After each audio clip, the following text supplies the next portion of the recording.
Welcome back to TesLUCKY, the YouTube channel where you can follow the adventures of Lucky the Tesla, and where you would be in really good company because we now have 953 subscribers to our little Tesla YouTube channel. Carly and I are getting so excited that we're getting close to that magical 1,000 number, and we are planning something fun, already working on the video to celebrate our 1,000 subscribers. So we hope you will stick around for that. Today, this video is a little bit of a PS to our recent car accident series and some updated information that I feel is important to provide in the spirit of transparency, and two very specific learnings that I think are worthy of sharing with other Tesla drivers. We currently have 130,737 miles on Lucky the Tesla. She is an older P90D Model X 2016. The learning never stops with Tesla. So I will probably hopefully drive this car at least 10 years and never stop learning new things. So that's what this channel is all about, sharing our Tesla ownership experience. And I think that that's what makes the Tesla community so special, and the Tesla community online here on YouTube and Instagram and Facebook. Tesla drivers that have never even met face to face, sharing information about the experience with Tesla and all the details and the tech and just the awesomeness that is Tesla. We love it. In our last video in the playlist series about the 2023 car accident, the Lucky's Back video, we reported in that video that Lucky had been in the body shop for 78 days and that the total cost of repairs was $13,481.68. At that point, when we filmed that video, we thought Lucky was done with repairs, and we were wrong. First of all, when we originally picked up Lucky from the Fort Lauderdale collision body shop back in June, right in advance of our big summer road trip, they had pointed out to us that there may be some additional work needed on the doors. They showed me some things with the driver doors specifically that were a little bit off, and they thought that the things might settle in and kind of self-correct, or they might not. So we did have to take Lucky back to Fort Lauderdale Collision for 10 more days to work on the doors. We did show that in the last video, that the door works perfectly now, and the grand total for the repairs from Fort Lauderdale Collision ended up being $15,619.25. Now, we also added in that playlist series a video about our ceramic coating. Take a look at that video if you are considering ceramic coating or protective film. It's not too late. Lucky did that at 127,000 miles. We wish she had done it sooner. We expressed that in that video on that topic if you are interested. So, okay, that kind of concludes the chapter of the repairs from the accident that involves Fort Lauderdale Collision. We did have to take Lucky to Tesla as well.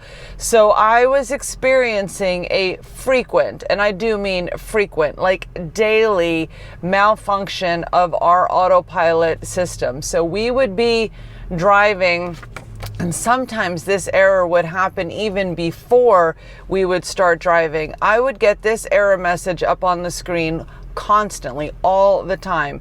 The error message said, autopilot features temporarily unavailable. Features may be restored on next drive.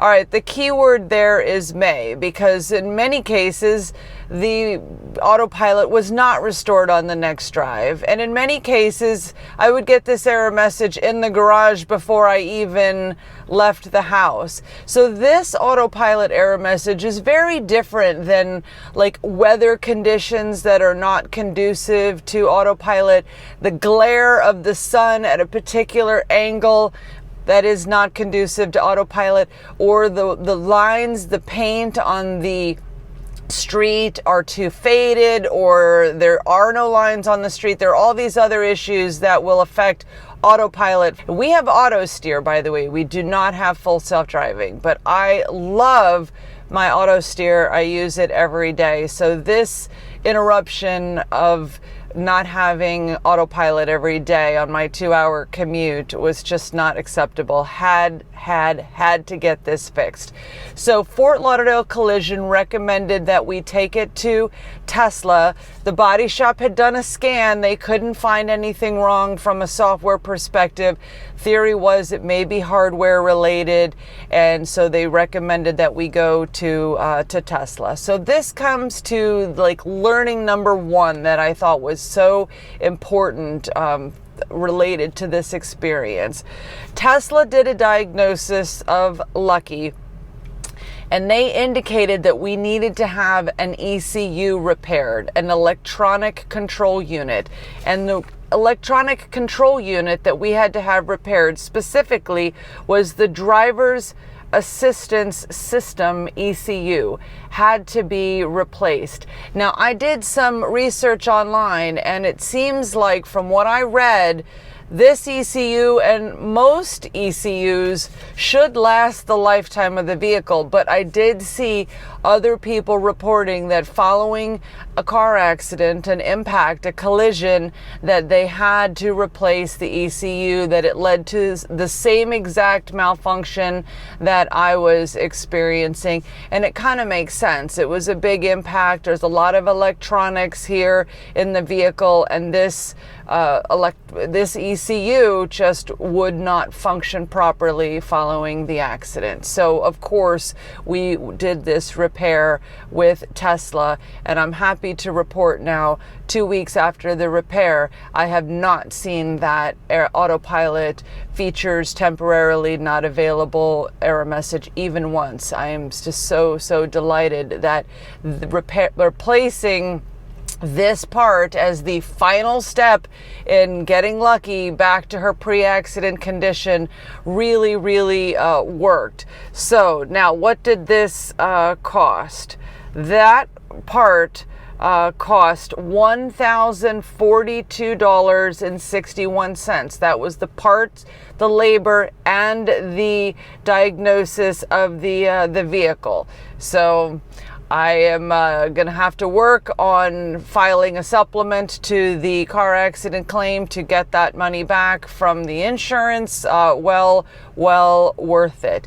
So the other thing that I decided to do while Lucky was back at Tesla for a week to get this diagnosis, order the part, get it installed. On our recent battery health video, the one that went viral for us, it got like 2.7K views in like 48 hours, which was really fun to watch. In that video, we had a comment that there was a more, I guess, scientific or a more precise way to evaluate battery health than the method that I was showing in the video, which was kind of comparing 100% full charge at different mileage points, data that we've been keeping track of through the ownership experience of Lucky. I was really intrigued to learn that there was a more precise, more scientific way to get data about our high voltage battery, because we plan to do a battery health, a maintenance cost, and a tire recap every 25,000 miles. So I already mentioned we're at 130 100,000 miles and change right now. At 150,000 miles, we'll be reporting again on all these things: battery health, maintenance cost, and tires. So that's a good reason to click the bell for notifications if you haven't already done so. Stick around. We're going to show you how this older Tesla continues to perform mile after mile, year after year, because we have no plans of getting rid of Lucky anytime soon. So based on that comment, I did some research on what would be involved in doing that type of in-depth battery health report on the vehicle.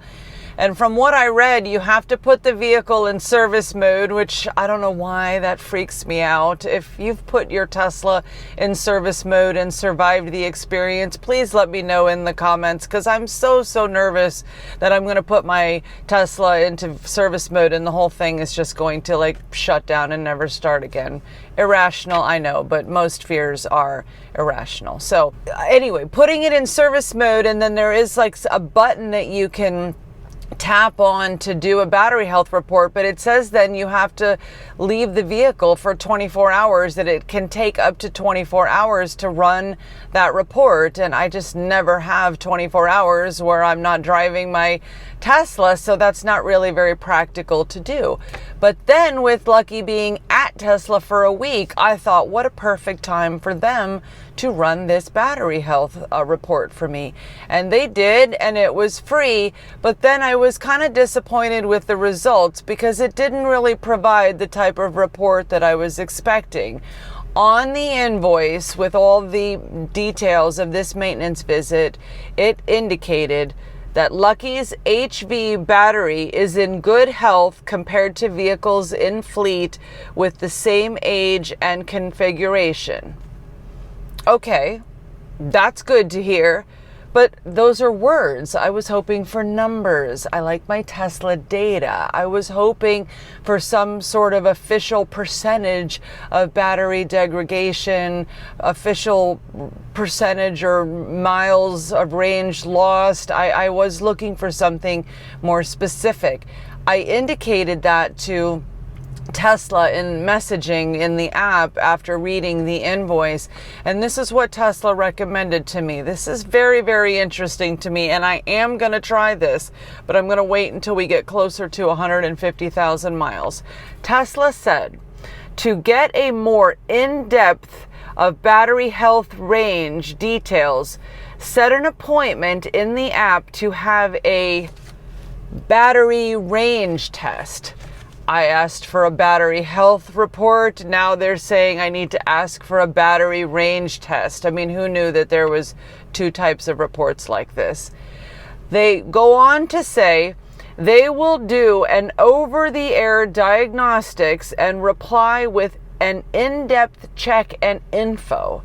Now, I hope when we do this that info is numbers and not letters, but time will tell. So we are going to do that closer to 150,000 miles. If anyone has any thoughts on this, any experience relating to this, please comment below. We would love to discuss this with you, and we look forward to learning more on this topic.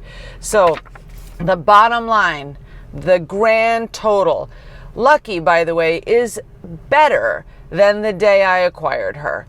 I mean, the Fort Lauderdale collision and Tesla have her running well. She looks great. She's got the ceramic coating. The rims look wonderful. This Tesla is in better shape than the day I first laid eyes on her, which was March 28th of 2019. So that is the silver lining of the accident experience, that I was not hurt, and that is the silver lining, all capital letters, of course. Grand total.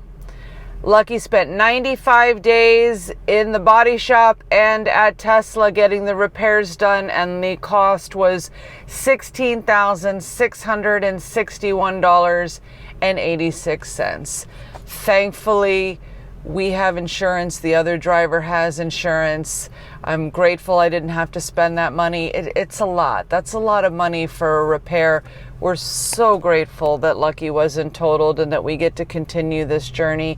Thank you so much for watching TesLUCKY.